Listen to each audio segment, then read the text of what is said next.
स्वागत है दोस्तों आप सभी का डिजिटल मैथ्स क्रांति में। आज के इस लेक्चर में हम क्लास 10th की एक्सरसाइज 8 के क्वेश्चन नंबर 21 से स्टार्ट कर रहे हैं। इससे पहले वाले क्वेश्चन हमने पहले की वीडियो में कवर कर लिए थे। अगर आपने नहीं देखे हैं तो वो वीडियो देख सकते हैं, और देख लिए हैं तो बहुत अच्छी बात है। करते हैं स्टार्ट।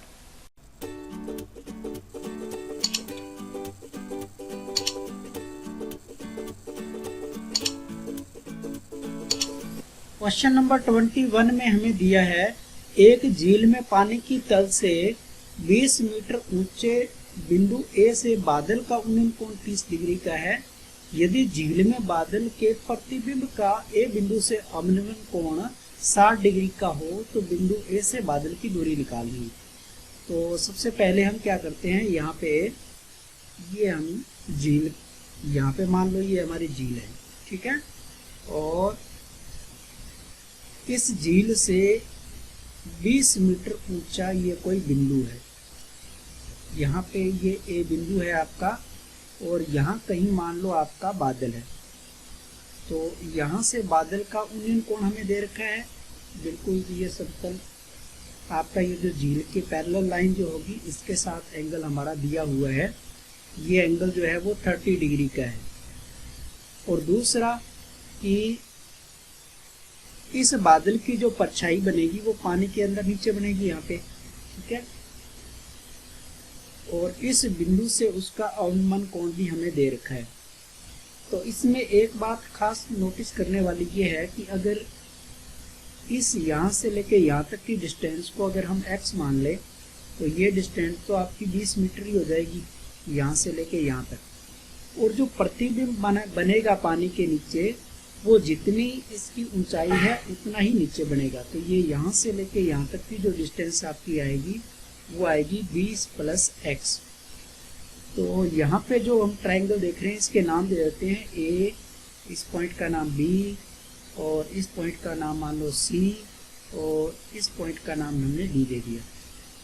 तो ट्रायंगल A, C और D की बात करें तो इसमें यहाँ से लेके ये पूरी डिस्टेंस अगर हम देखें तो हमारे पास 20 + x, यानी कि ये 40 + x डिस्टेंस हो जाएगी हमारी, ठीक है। तो इसमें ये जो एंगल आपको दिया है, इस एंगल का मान कितना है, 60 डिग्री है। इस एंगल के लिए ये वाली जो साइड है ये आपके लिए क्या हो जाएगी, लंब। ये हो जाएगी आधार, और ये हो जाएगी कर्ण। तो सबसे पहले हम इसकी सहायता से आधार को निकाल लेते हैं। और थोड़ी देर के अगर मानना चाहो तो इस आधार को आप y मान सकते हो। ये जो डिस्टेंस है यहाँ से यहाँ। तो इसमें क्या करूँगा, पहले y का मान निकालने की कोशिश करूँगा। तो लंब और आधार में रिलेशन हमें चाहिए। तो यहाँ पे हम लेंगे tan 60 डिग्री लंब बटा आधार। लंब यहाँ पे हमारे पास 40 + x है, और आधार हमने y मानना है। tan 60 डिग्री का मान हम √ जानते हैं कि 3 होता है। तो 40 + x/y, यहाँ से अगर y का मान हम ले तो 40 + x/√3, ये हमारा y का मान आ गया। अब हम दूसरे ट्रायंगल की बात करते हैं। दूसरा ट्रायंगल हमारा कौन सा है, ये जो बन रहा है यहाँ से लेके ये वाला, ठीक है। इसमें हम क्या करेंगे, इस y के मान को और x के मान को हम यहाँ पे निकालने की कोशिश करते हैं, क्योंकि x और y में रिलेशन निकालेंगे उससे हमें क्या है, x की वैल्यू पता चल जाएगी। तो यहाँ पे हम ले लेते हैं tan, यहाँ पे त्रिभुज का नाम आप लिख सकते हो, त्रिभुज ACB में, ठीक है। त्रिभुज का नाम लिखते समय हमें ये ध्यान रखना होता है कि 90 डिग्री का जो एंगल होता है उसको बीच में रखना होता है।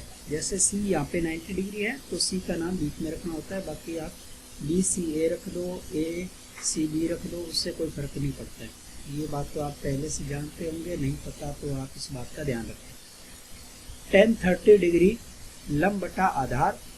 तो लंब यहाँ पे हमारा x है, और आधार हमने y निकाला है। y का मान हम यहाँ पे रख देंगे। tan 30 डिग्री का मान 1/√3 होता है, और x/y का मान अगर हम यहाँ रखें तो 40 + x, और बटे में जो y बटे में √3 है वो हमारा ऊपर चला जाएगा। तो यहाँ से अगर हम क्रॉस मल्टीप्लाई करें तो ये 40 + x = x मल्टीप्लाई 3 और मल्टीप्लाई √3, ये 3x हो जाएगा, ये 40 प्लस x हो जाएगा। तो यहाँ से मुझे x का मान मिल जाएगा। x का मान हमें कितना मिल गया? x का मान मुझे मिल गया 20।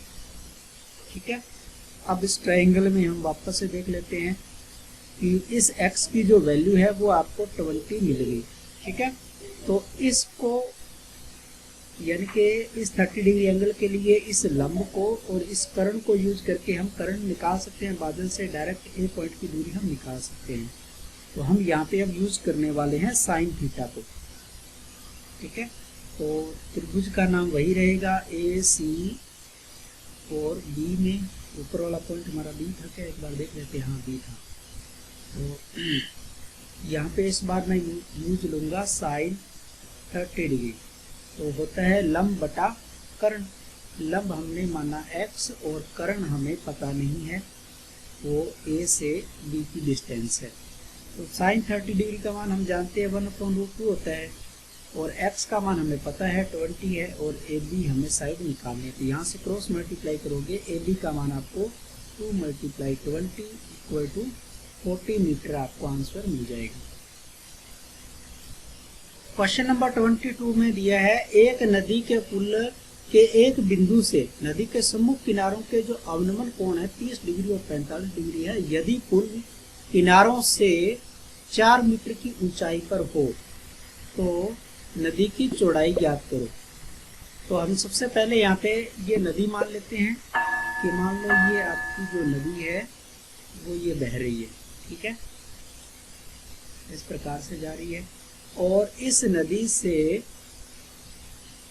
4 मीटर की ऊंचाई पे, ये मान लो 4 मीटर की ऊंचाई पे ये आपका पुल बना हुआ है। ठीक है, और इस पुल पे कहीं कोई बिंदु है जिसका इसके किनारों के साथ जो यूनियन कोण है, यहाँ अवनमन कोण है, सॉरी, ऐसे इस प्रकार से बने हुए, ये अवनमन कोण है और ये अवनमन कोण है।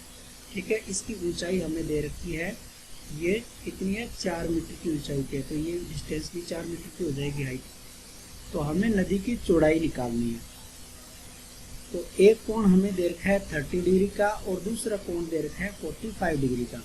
तो ये वाला कोण भी आपका 45 डिग्री का हो जाएगा, जेड की वजह से एकांतर कोण है, ये कोण आपका 30 डिग्री का हो जाएगा। तो इनके नाम दे दें ए, बी, सी और डी। ठीक है, तो हमें क्या निकालना है? ए से सी की डिस्टेंस जो है वो निकालनी है।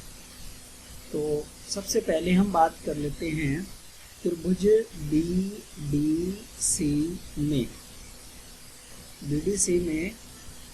तो यहाँ पे हम ले लेंगे, हमें इस 45 डिग्री एंगल, ये जो आपको 45 डिग्री एंगल दिया है, इसके लिए ये वाली भुजा जो है ये तो आपकी लंब हो जाएगी, ये वाली भुजा हमारी आधार हो जाएगी, और ये तो कर्ण है ही। तो हम DC निकालना चाह रहे हैं, तो लंब और आधार का रिलेशन यहाँ पे लेंगे। तो यहाँ पे मैं लिखूँ tan 45 डिग्री लंब बटा आधार। लंब हमें दे रखा है 4 मीटर है, तो आधार हम निकाल लेंगे। 45 डिग्री का मान 1 होता है, तो 4/a, यानी कि a का मान आपको मिल जाएगा 4 मीटर। ठीक है, ये जो आधार है यानी कि a का मतलब आप DC लिख दो, चाहे आधार। आपको पहले ही बताया कि जब एंगल 45 डिग्री का होता है तो उसका लंब और आधार दोनों इक्वल हो जाते हैं। ठीक है, अब हम बात करते हैं दूसरे ट्राइंगल की। ट्राइंगल कौन सा? ट्राइंगल है AD और B में। इसमें भी हमें AD निकालनी है, तो इसमें हम tan ही लेंगे 30 डिग्री। तो लंब है आपका लंब बटा आधार। लंब यहाँ पे इस बार 4 मीटर ही है, आधार जो है वो हमारी AD है। तो tan 30 डिग्री का मान 1/√3 होता है, तो 4/AD का यहाँ से हम मान निकालें तो हमारे पास आ जाएगा 4√3। तो हमें अब निकालना है AC। तो AC हो जाएगी AD + DC, तो ये 4 + 4√3। तो यहाँ हम क्या करते हैं, 4 को कॉमन ले लेते हैं। 4 को कॉमन लेंगे तो 1 + √3 आ जाएगा। चाहो तो आप इस तरह आंसर दे के आ सकते हो, नहीं तो आप पॉइंटों में अगर निकालना चाहते हो तो यहाँ पे जो आपका √3 है इसका मान रख लो 1.732 के लगभग होता है। तो ये जो आ जाएगा हमारा 2.732 और मल्टीप्लाई करेंगे तो 8 और ये हो गया 12 1 कैरी 29 2 कैरी तो 10.928 मीटर के समथिंग भी हमारा आंसर आ जाएगा। क्वेश्चन नंबर 23, एक व्यक्ति एक जहाज के डेक जो कि पानी की सतह से 10 मीटर ऊंचा है पर खड़ा है। यदि वह पहाड़ी के शिखर का उन्नयन कोण 60 डिग्री और पहाड़ी के आधार का जो अवनमन कोण है वो 30 डिग्री पर देखता हो तो जहाज की पहाड़ी से दूरी और पहाड़ी की ऊंचाई हमें निकालनी है। तो मान लिया कि यहाँ पे कोई ये जहाज जारी है ना, ये आप कोई जहाज मान लो और इसकी हाइट कितनी है 10 है, 10 मीटर की हाइट पे ये डेक है और यहाँ से जो आदमी है वो यहाँ कोई आपकी ये पहाड़ है मान लो, इस पहाड़ को जब ऊपर की तरफ देख रहा है शिखर को तो ये उन्नयन कोण आपका बन रहा है, ये उन्नयन कोण तो कितना है 60 डिग्री का है और इसके आधार का जो अवनमन कोण है वो कितना बन रहा है वो 30 डिग्री बन रहा है। तो हमें क्या निकालना है, एक तो इसकी ये डिस्टेंस निकालनी है, ये कितनी दूरी पे है ना, ये वाली डिस्टेंस हमें निकालनी है और एक पहाड़ी की ऊंचाई निकालनी है। तो सबसे पहले इसका हम नाम रख लेते हैं A B C और D। तो अगर ये हाइट 10 है तो ये हाइट भी कितनी होगी 10 मीटर की होगी। सबसे पहले हम इसमें ये करने वाले हैं, ये वाली जो त्रिभुज आप देख रहे हो इस त्रिभुज के अंदर हम ये वाली भुजा निकालेंगे इस 10 को 30 डिग्री को यूज करके।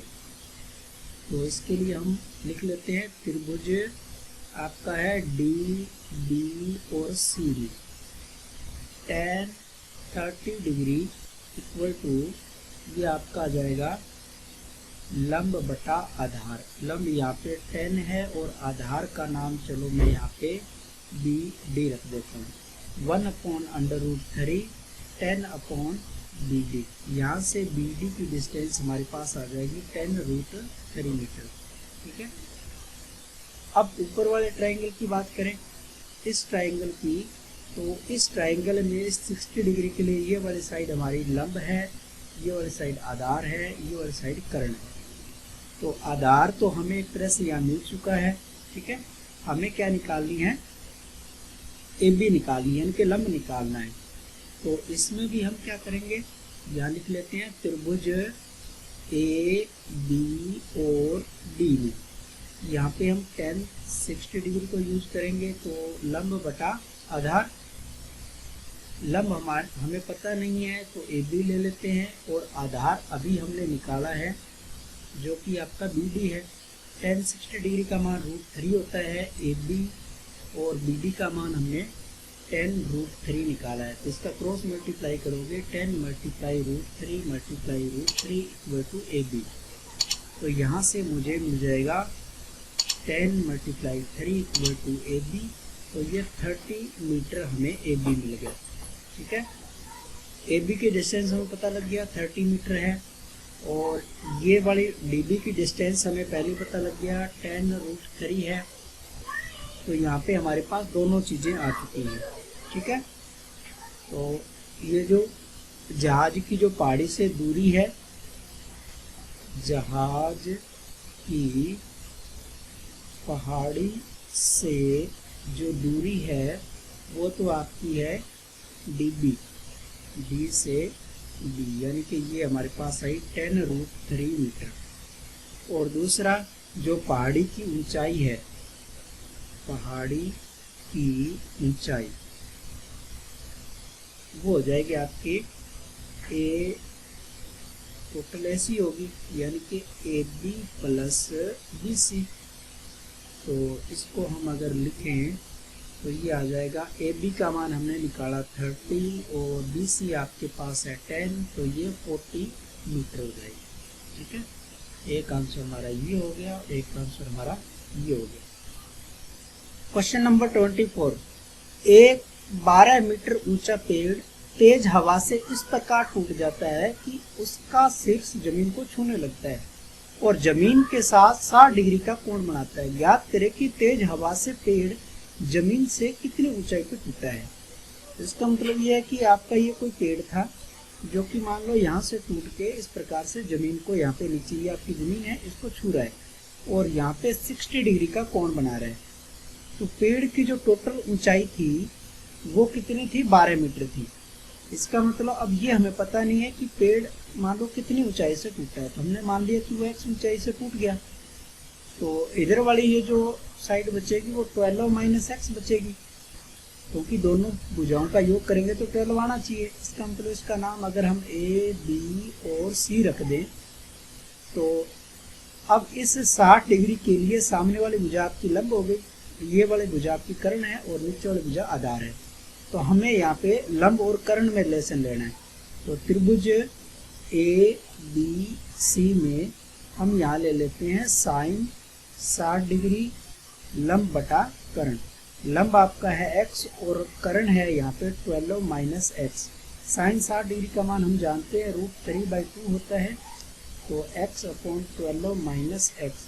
अब इनका हम क्रॉस मल्टीप्लाई करेंगे तो ये हो जाएगा 12 माइनस एक्स के साथ √3 का मल्टीप्लाई और ये 2x।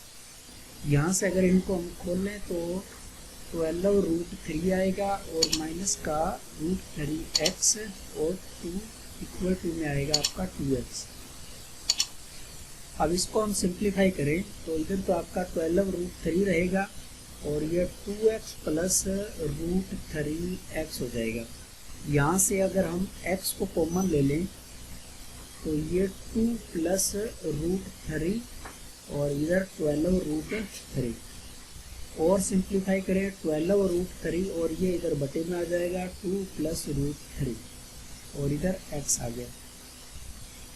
अब हमें √3 की वैल्यू को चाहो तो आप इतना आंसर लिखो तो भी सही है, लेकिन अब उसमें दे रखा है कि √3 का मान 1.732 आपको लेना है। तो 12 मल्टीप्लाई 1.732 और नीचे आ जाएगा 2 प्लस √3 का मान 1.732, ठीक है, और ये आपका x। तो इधर पहले हम मल्टीप्लाई कर लेते हैं। 1.732 को अगर 12 से मल्टीप्लाई करें तो 12 दूनी 24, ये आ जाएगी 2 ऐसा 36 और 2 38, 3 ऐसा 12 सत्ते 84 और 3 हो गए 87, 8 ऐसा 12 और 8 20। 3 डिजिट छोड़ के पॉइंट लगाएंगे तो ये आ जाएगा 20 पॉइंट। ऊपर वाली जो वैल्यू का मान है वो तो लगभग हमारा आ गया है 20.784। अब नीचे वाली वैल्यू को अगर हम देखें तो ये आ जाएगा आपका 3.7, यही लिख लेते हैं 3.732। अब आप इसको यहाँ पे डिवाइड करके अगर देखो, है ना, 20.784 से अगर हम डिवाइड करके देखेंगे तो ये लगभग हमें मिल जाएगा 5.569 के समथिंग। ये इतने मीटर हमारा आंसर हो जाएगा, ठीक है। तो धन्यवाद दोस्तों, आज की इस वीडियो में बस इतना ही। मिलेंगे नेक्स्ट वीडियो के अंदर। अगर आपको वीडियो पसंद आ रही है तो प्लीज़ आप वीडियो को लाइक करें, अपने दोस्तों के साथ शेयर करें और चैनल पर अगर पहली बार हो तो प्लीज़ चैनल को भी सब्सक्राइब कर लें। Thank you.